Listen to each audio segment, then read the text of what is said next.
మనం ఒకవేళ Indian history books open చేసి చూస్తే చాలా లిమిటెడ్ గా మాత్రమే ఫ్రీడమ్ ఫైటర్స్ లేదా వారియర్ స్టోరీస్ మనకు కనిపిస్తాయి. అలానే ఇంకా అండర్ రేటెడ్ చాలా మంది గ్రేటెస్ట్ వారియర్స్ కూడా ఉన్నారు, వాళ్ళ నేమ్స్ కూడా మనకు తెలియవు. ఇదే ఇండియన్ క్రికెట్ లో అప్లై చేస్తే ఇప్పుడు ఇండియన్ క్రికెట్ ఎలాంటి లెవెల్లోకి వెళ్ళిపోయిందో మనకు ఆల్రెడీ తెలిసిందే. దీనికి నో డౌట్ ఇండియన్ క్రికెట్ లో చాలా మంది నేమ్స్ మనం లెక్క పెట్టచ్చు.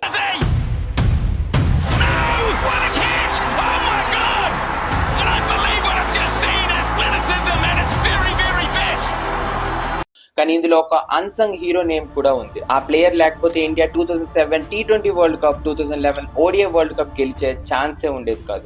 ఒక ఇలాంటి క్రికెటర్ కంటిన్యూస్ గా 5 టెస్ట్ ఇన్నింగ్స్ లో 5 సెంచరీస్ చేశారు. That's it. First double 100 for Gautam Gambhir. And what a place to do it in. His home.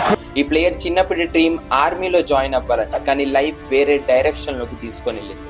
Sir Bhagat Singh ని ఐడలైజ్ చేసే ఈ ప్లేయర్ తన రూత్లెస్ యాటిట్యూడ్ వల్ల చాలా సార్లు ట్రోలింగ్ కు కూడా గురయ్యాడు. ఇండియాకి 2 times వరల్డ్ కప్ గెలిపించిన గౌతమ్ గంభీర్ ఇప్పుడు ఇండియన్ టీమ్ కి హెడ్ కోచ్ గా ఉంటున్న విషయం మనకు తెలిసిందే. తన అగ్రెషన్ ఇంకా డిఫరెంట్ మైండ్ సెట్ వల్ల ఇంకా ట్రోలింగ్ లోనే ఉన్నాడు. Trolling him has a GGR and KKR quota is really matter to him. అయితే ఈ రోజు మనం వీడియోలో డిస్కస్ చేద్దాం ఈ అన్సంగ్ హీరో కోసం. ఢిల్లీలో ఒక బిజినెస్ మ్యాన్ ఇంట్లో పుట్టిన గౌతమ్ గంభీర్ తన 10 years ఏజ్ వచ్చినప్పటికే క్రికెట్ అకాడమీలో జాయిన్ అయ్యాడు. తన అంకల్ పవన్ గులాటి తన క్రికెటింగ్ లైఫ్ ని మోటివేట్ చేశారు. గంభీర్ క్రికెట్ ఆడటం అప్పుడప్పుడే స్టార్ట్ చేశాడు, కానీ వెంటనే తన మనసు క్రికెట్ మీద విరిగిపోయింది. 1992లో గంభీర్ ఓన్లీ 11 years old. తన లైఫ్ లో first time world cup full interest తో టీవీలో చూశాడు. ఆ world cup India Australia against లో 1 run తో వరల్డ్ కప్ ఓడిపోయింది. ఆ రోజు రాత్రంతా గంభీర్ ఏడుస్తూనే ఉన్నాడు. కానీ ఆ రోజు ఫిక్స్ అయ్యాడు, నేను పెద్ద క్రికెటర్ అవుతాను, ఇండియాకి వరల్డ్ కప్ గెలిపిస్తాను అని. గంభీర్ స్కూల్ కి వెళ్లేవాడు కాదు, తన ఫోకస్ మొత్తం క్రికెట్ మీదే ఉండేది. అకాడమిక్ లైఫ్ లో తను ఒక యావరేజ్ స్టూడెంట్ మాత్రమే. 12th క్లాస్ బోర్డ్ ఎగ్జామ్స్ అప్పుడు తన ఫ్రెండ్స్ ఎగ్జామ్స్ కి ప్రిపరేషన్ చేస్తుంటే గంభీర్ రంజీ ట్రోఫీలో తన మార్క్ ని చూపించడం స్టార్ట్ చేశాడు. ఇయర్ 2000లో NCA అంటే నేషనల్ క్రికెట్ అకాడమీలో జాయిన్ అయ్యాడు. ఢిల్లీ నుంచి తన ఫస్ట్ క్లాస్ క్రికెట్ ఆడాడు. తన పర్ఫార్మెన్స్ తో సెలెక్టర్స్ ఫోకస్ తన మీదకు వచ్చేలా చేశాడు. అలా 2003లో ఇండియన్ టీం నుంచి బంగ్లాదేశ్ సిరీస్ లో డెబ్యూ చేయడానికి ఛాన్స్ వచ్చింది గౌతమ్ గంభీర్ కి. డెబ్యూ స్టార్టింగ్ మ్యాచెస్ లోనే చెప్పాడు తన ఎంత దూరంకైనా వెళ్ళడానికి రెడీగా ఉన్నాడు అని. అలా 2004 ఆస్ట్రేలియా అగెన్స్ట్ లో తన టెస్ట్ డెబ్యూ కూడా చేశాడు. కానీ టెస్ట్ టీమ్ లో తన ప్లేస్ ని అంత ప్రామినెంట్ గా ఉంచుకోలేకపోయాడు. కానీ ODIs లో తన పర్ఫార్మెన్స్ కన్సిస్టెంట్ గా ఉండేది. కానీ 2007లో గంభీర్ రిటైర్మెంట్ ఇవ్వడానికి ప్లాన్ చేశాడు. ఇంకా క్రికెట్ కంటిన్యూ చెయ్యను అని ఫిక్స్ అయ్యాడు. ఎందుకంటే ODIs లో తన పర్ఫార్మెన్స్ టాప్ నాచ్ గా ఉన్న వరల్డ్ కప్ స్క్వాడ్ లో తనని సెలెక్ట్ చేయలేదు.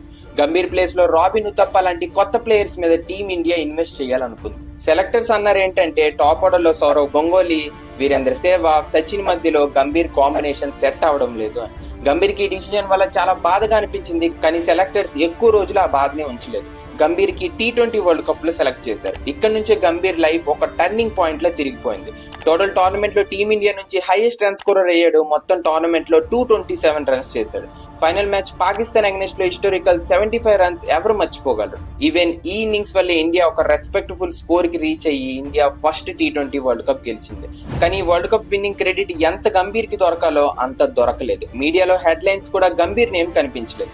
కానీ ఇవన్నీ గంభీర్ పట్టించుకోలేదు. గంభీర్ అన్నాడు, నేను నా పర్సనల్ మైల్ స్టోన్ కోసం కాదు, ఇండియా కోసం ఆడుతున్నా అని. 2008 to 2011 పీరియడ్ లో గంభీర్ గోల్డెన్ ఎరా నడిచింది. ఎందుకంటే ఈ పేస్ లో గంభీర్ తన ప్రైమ్ ఫామ్ లో ఉన్నాడు. ఫస్ట్ 2008లో జరిగిన ఆస్ట్రేలియా సిరీస్ లో 448 runs చేసి ఇండియా నుంచి హైయెస్ట్ రన్ స్కోరర్ అయ్యాడు. తర్వాత బోర్డర్ గవాస్కర్ ట్రోఫీలో డబుల్ సెంచరీ చేసి చెప్పాడు తనలో ఎలాంటి పొటెన్షియల్ ఉంది అని. That's it. First double 100 for Gautam Gambhir. And what a place to do it in. His home. December 2008 England against series లో లీడింగ్ రన్ స్కోరర్ అయ్యాడు. కానీ 2009 ఇయర్ గంభీర్ లైఫ్ లో ఒక గోల్డెన్ ఇయర్ అని చెప్పుకోవచ్చు. టెస్ట్ లో నెంబర్ 1 బ్యాట్స్మెన్ అయిన తర్వాత సేమ్ ఇయర్ లో గంభీర్ అర్జున అవార్డు కూడా తీసుకున్నారు. కానీ ఇప్పటికీ మీడియాలో గంభీర్ నేమ్ వినిపించేది కాదు. ఈవెన్ ఇండియా నుంచి ఫస్ట్ ఇండియన్ బ్యాట్స్మెన్ అయ్యాడు. ICC T20 ర్యాంకింగ్స్ లో నెంబర్ 1 పొజిషన్ ని టచ్ చేశాడు. తర్వాత గంభీర్ టెస్ట్ లో తన మార్క్ ని కంటిన్యూ చేస్తూ వచ్చాడు. కంటిన్యూస్ గా 5 టెస్ట్ లో 5 సెంచరీస్ చేసి ఫస్ట్ ఇండియన్ బ్యాట్స్మెన్ అయ్యాడు. తర్వాత 2010 to 2011 మధ్యలో గంభీర్ 6 ODIs ఆడడానికి ఛాన్స్ దొరికింది. ఇదే టైంలో ఇండియన్ టీమ్ కి క్యాప్టెన్సీ చేయడానికి కూడా ఛాన్స్ దొరికింది గంభీర్ కి. ఈ 6 మ్యాచెస్ లో 6 మ్యాచెస్ ఇండియా గెలిచింది. న్యూజిలాండ్ సిరీస్ లో కివీస్ కి వైట్ వాష్ చేసి హిస్టరీ రికార్డ్స్ లో ఈ ఇన్నింగ్స్ రాసుకున్నాడు. తర్వాత 2010 ఏషియా కప్ అగైనెస్ట్ లో ఇంపార్టెంట్ 83 రన్స్ చేశాడు. ఈ మ్యాచ్ ఒక లెజెండరీ మ్యాచ్ అని చెప్పుకోవచ్చు. ఈ మ్యాచ్ కోసం మనం ఆల్రెడీ ఒక డెడికేటెడ్ వీడియో చేశాం. వీడియో ఎండ్ లో లింక్ ప్రొవైడ్ చేశాను. ఈ టోర్నమెంట్ ఫైనల్ లో ఇండియా శ్రీలంకని 81 రన్స్ తో ఓడించి ఏషియా కప్ టైటిల్ కూడా గెలిచింది. It's all over for Sri Lanka. India have won the Asia Cup after 15 years. అందరూ అనుకుంటారు గంభీర్ కి ధోని ఇంకా విరాట్ కోహ్లీతో రిలేషన్స్ అంత బాగోవు అని. కానీ గంభీర్ అన్నాడు గ్రౌండ్ లో కొన్ని ఇన్సిడెంట్స్ అవుతాయి, అది నాకు నచ్చవు, కానీ ఆఫ్ ద ఫీల్డ్ మేం బాగానే ఉంటామని. ఈవెన్ ఈ మ్యాచ్ కోసం మీకు చాలా మందికి తెలియదు. 2008 లో శ్రీలంక అగైనెస్ట్ ఒక మ్యాచ్ లో గంభీర్ తన కెరియర్ బెస్ట్ 150 రన్స్ చేశాడు. ఇదే మ్యాచ్ లో man of the match award కూడా దొరికింది. ఇదే మ్యాచ్ లో కోహ్లీ కూడా తన కెరియర్ ఫస్ట్ సెంచరీ చేశాడు. కానీ గంభీర్ ఈ man of the match award ని విరాట్ కి ఇవ్వమని కన్సిడర్ చేశాడు. ఇలానే 2012 IPL man of the match award ని న్యూ కమర్ దేబ్రత దాస్ కి ఇచ్చేశాడు. కానీ స్ట్రేంజ్ విషయం ఏంటంటే ఇవన్నీ మీడియా కవర్ చేసేది కాదు. గంభీర్ ఎప్పుడు లైమ్ లైట్ లో ఉండేవాడు కాదు. గంభీర్ అప్పుడు కూడా గ్రౌండ్ లో ప్లేయర్స్ తో గొడవ పడుతూ కనిపించేవాడు. 2007 షాహిద్ అఫ్రిదితో ఇంటెన్స్ ఫైట్, తర్వాత 2010 ఏషియా కప్ కమ్రాన్ అక్మల్ తో జరిగిన లెజెండరీ ఫైట్, తర్వాత విరాట్ కోహ్లీ ఇంకా గంభీర్ కి జరిగిన ఐపీఎల్ ఫైట్, ఇదైతే ఎవరు మర్చిపోరు.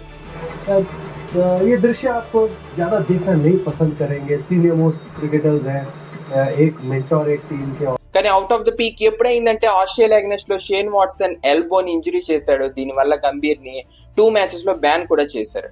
2011 వరల్డ్ కప్ ఇండియాకి ఒక లెజెండరీ మూమెంట్. ఇంకా గంభీర్ కెరియర్ లో first and last ODI world cup. ఇంకా 1992 లో ఏ డ్రీమ్ నైతే చూసాడో ఆ డ్రీమ్ ని నిజం చేసే టైం వచ్చింది. ఈ టోర్నమెంట్ లో గంభీర్ 393 రన్స్ చేశాడు. ఇంకా ఫైనల్ మ్యాచ్ లో 97 రన్స్ అయితే మనం ఎప్పటికీ మర్చిపోలేం. ఈ మ్యాచ్ 31 రన్స్ కి ఇండియా 3 వికెట్స్ కోల్పోయింది. మెల్లమెల్లగా హోప్స్ కోల్పోవడం కూడా స్టార్ట్ అయింది. కానీ అక్కడి నుంచి గేమ్ ని ధోని ఇంకా గంభీర్ నడిపించి 28 ఇయర్స్ తర్వాత ఇండియాకి వరల్డ్ కప్ గెలిపించి ఈ హిస్టారికల్ వరల్డ్ కప్ విన్నింగ్ కి కారణమయ్యారు.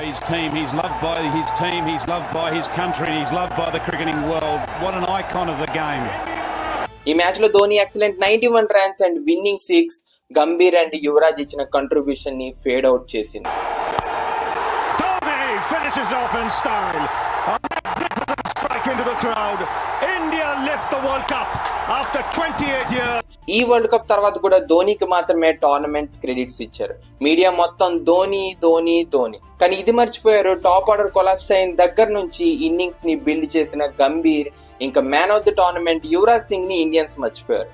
దీనికి కారణం ధోని అని నేను డిఫైన్ చేయడం లేదు, ఎందుకంటే is goated captain of Indian cricket all time and he never asked for any credits. దీనికి ఓన్లీ కారణం toxic fan base of Indian cricket. ఒక ప్లేయర్ కి అట్ ఏ టైం హైప్ ఇస్తారు, అదే ప్లేయర్ ని మళ్ళీ చప్రి అంటారు, మళ్ళీ అదే ప్లేయర్ ని హీరో అంటారు. ఇది విరాట్ కోహ్లీతో అయింది, గంభీర్ తో అయింది, ఈవెన్ హార్దిక్ పాండ్యాతో కూడా అయింది. కానీ గంభీర్ ఇచ్చిన కాంట్రిబ్యూషన్ కి పాజిటివ్ పిఆర్ కన్నా నెగిటివ్ పిఆర్ ఎక్కువ ఉంది. తన start from career to now as well. మీరు కూడా అగ్రీ అవుతే కామెంట్స్ లో గౌతమ్ గంభీర్ అని టైప్ చేసి ఛానల్ ని సబ్స్క్రైబ్ చేసుకోండి. జై హింద్.